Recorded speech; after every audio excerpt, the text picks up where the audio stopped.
Online തട്ടിപ്പിന് വേണ്ടി യുവാക്കളെ കംബോഡിയയിലേക്ക് മനുഷ്യക്കടത്ത് നടത്തുന്ന സംഘത്തിലെ മുഖ്യപ്രതിയെ കൊല്ലം ഈസ്റ്റ് പോലീസ് അറസ്റ്റ് ചെയ്തു. വെള്ളിമൺ ഇടവട്ടം സ്വദേശി പ്രവീണാണ് പിടിയിലായത്. വിയറ്റ്നാമിൽ അഡ്വർടൈസിംഗ് കമ്പനിയിൽ ജോലി വാഗ്ദാനം നൽകിയാണ് യുവാക്കളെ കംബോഡിയയിലേക്ക് കടത്തിയിരുന്നത്. വിയറ്റ്നാമിൽ അഡ്വർടൈസിംഗ് കമ്പനിയിൽ ജോലി വാഗ്ദാനം നൽകിയാണ് പ്രതികൾ യുവാക്കളെ കംബോഡിയയിലേക്ക് അനധികൃതമായി കടത്തി വന്നിരുന്നത്.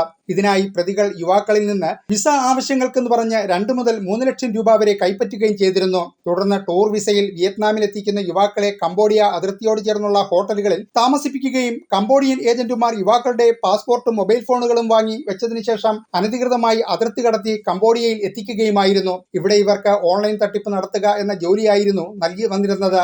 സമൂഹമാധ്യമങ്ങളിലൂടെ വിവിധ രാജ്യങ്ങളിലുള്ളവരുടെ വിവരങ്ങൾ ശേഖരിക്കുകയും തട്ടിപ്പ് നടത്തി പണം കണ്ടെത്താനും ഇവർക്ക് ടാർജറ്റ് നൽകിയിരുന്നു. കൊല്ലം ഈസ്റ്റ് പോലീസിന്റെ പിടിയിലായ പ്രവീൺ മുമ്പ് കംബോഡിയയിൽ ജോലിക്കായി പോയി തട്ടിപ്പുകാരുമായി ബന്ധം സ്ഥാപിച്ച വ്യക്തിയാണ്. തുടർന്ന് നാട്ടിൽ തിരിച്ചെത്തിയ പ്രതി യുവാക്കളെ ഉയർന്ന ശമ്പളം വാഗ്ദാനം ചെയ്ത് കംബോഡിയയിലേക്ക് കടത്തുകയായിരുന്നു. പോലീസ് അന്വേഷണത്തിൽ പ്രതി 6 മാസത്തിനുള്ളിൽ 18ഓളം പേരെ ഇത്തരത്തിൽ മനുഷ്യക്കടത്ത് നടത്തിയതായി കണ്ടെത്തി. കേരള പോലീസിന്റെ സൈബർ വിങ്ങിന് ലഭിച്ച വിവരത്തിന്റെ അടിസ്ഥാനത്തിൽ കൊല്ലം ഈസ്റ്റ് പോലീസ് സംഘമാണ് പ്രതിയെ പിടികൂടിയത്. മനുഷ്യക്കടത്ത് സംഘത്തിലെ മറ്റു പ്രതികളെക്കുറിച്ച് പോലീസിന് സൂചന ലഭിച്ചിട്ടുണ്ടെന്നാണ് വിവരം. ന്യൂസ് ബ്യൂറോ, കൊല്ലം.